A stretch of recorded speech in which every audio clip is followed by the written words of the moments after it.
Assalamualaikum warahmatullahi wabarakatuh. Nama saya Rina Parbantani dari kelompok 1.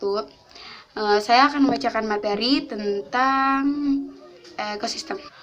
Di ekosistem itu ada beberapa ya. Yang pertama adalah ekosistem, yang kedua ada biosfer, yang ketiga ada jenis ekosistem, yang keempat ada komponen ekosistem, yang kelima ada rantai makanan, yang keenam ada jaring makanan, yang ketujuh ada tingkat trofik, yang ke-8 ada piramida ekologi, yang ke-9 ada komponen abiotik, yang ke-10 ada ekosistem hutan, dan yang terakhir ada daur biogeokimia. Ekosistem di sini adalah semua organisme seperti tumbuhan, hewan, mikroorganisme, dan manusia saling berinteraksi satu sama lain. Organisme juga berinteraksi dengan lingkungan fisiknya untuk mempertahankan keseimbangan alam. Selanjutnya ada biosfer.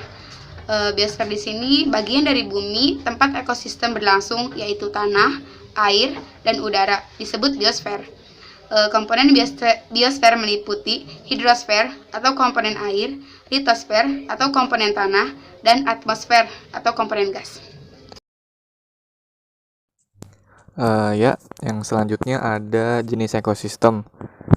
Ekosistem itu terbentuk di berbagai habitat, baik alami atau terestrial dan akuatik, maupun buatan manusia seperti lahan pertanian, taman, dan akuarium. Ekosistem terdiri atas dua komponen utama, yaitu abiotik atau komponen tidak hidup dan biotik atau komponen hidup. Di dalam komponen abiotik ini terdiri atas materi organik atau unsur hara.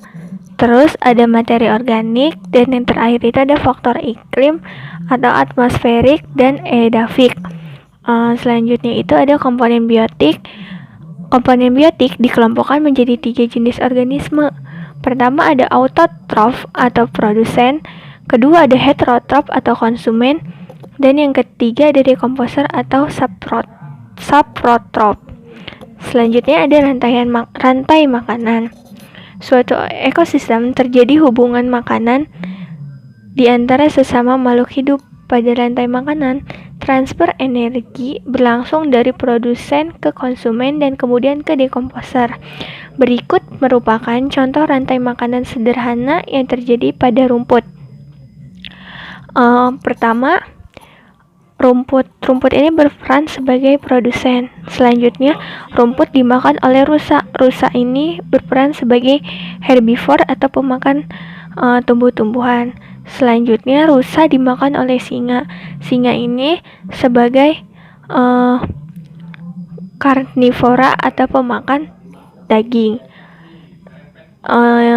Selanjutnya ada jaring-jaring makanan. Berbagai rantai makanan dalam ekosistem tidak dapat berfungsi sendiri. Jaringan beberapa rantai makanan yang saling terkait disebut jaring-jaring makanan. Jaringan suatu makanan, setiap organisme menempati posisi yang spesifik, yaitu produsen, herbivor atau karnivor. Selanjutnya ada tingkat trofik. Tingkatan yang mewakili organisme dalam rantai makanan, tempat terjadi transfer makanan atau energi disebut tingkat trofik. Tingkatan trofik dalam suatu rantai makanan adalah sebagai berikut. Yang pertama, tumbuhan atau produsen merupakan tingkat trofik pertama. Yang kedua, herbivor atau konsumen primer merupakan tingkat trofik kedua. Karnivor atau konsumen sekunder merupakan tingkat ketiga. Karnivor puncak atau konsumen tersier memakan konsumen primer dan sekunder, yang merupakan konsumen trofik tingkat 4. Selanjutnya di sini ada contoh dari rantai makanan, yaitu pada saat manusia memakan daging, rantai makanan yang terlibat adalah produsen dan 2 konsumen, yaitu konsumen primer dan konsumen sekunder. Jadi rantai makanan tersebut 3 tingkat trofik.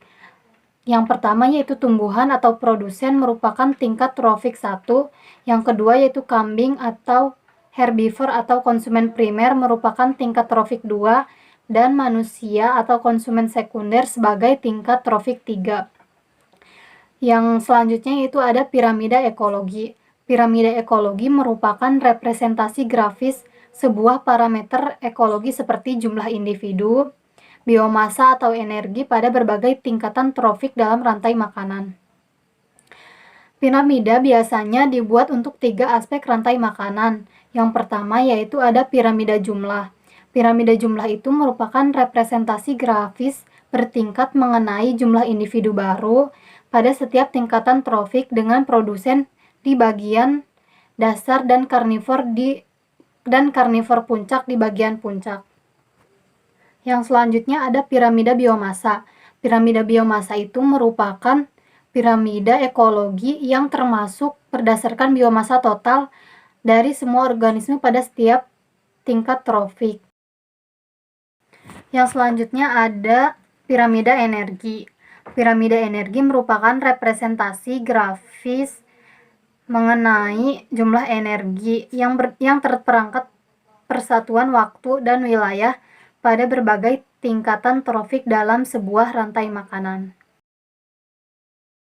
Yang selanjutnya itu ada komponen abiotik. Nah, faktor abiotik yang terpenting adalah faktor iklim dan endemik. Nah, yang kita tahu bahwa kalau faktor iklim terdiri dari udara, air, kelembapan, cahaya, dan suhu. Sedangkan faktor endemik yaitu tanah, pembentukan tanah, profil tanah, dan tekstur tanah serta pH-nya. Selanjutnya ada ekosistem hutan. Nah, hutan merupakan komunitas tumbuhan darat alami yang didominasi tumbuhan berbunga. Jadi, ekosistem hutan seperti ekosistem lainnya terdiri atas komponen biotik dan abiotik. Nah, di dalam ekosistem hutan itu, komponen biotiknya itu ada produsen, konsumen, dan dekomposer. Nah, sedangkan komponen abiotik pada ekosistem hutannya itu ada unsur hara, anorganik, komponen organik, dan faktor iklim. Selanjutnya yang terakhir ada daur biogeokimia. Daur biogeokimia merupakan daur mineral dari bagian abiotik suatu ekosistem ke komponen biotik, lalu mengalami penguraian kembali menjadi mineral. Demikian seterusnya. Dalam daur biogeokimia biasanya terdapat daur air, daur fosfor, daur karbon, dan daur nitrogen. Sekian presentasi dari kelompok kami, kurang lebihnya mohon maaf. Wassalamualaikum warahmatullahi wabarakatuh.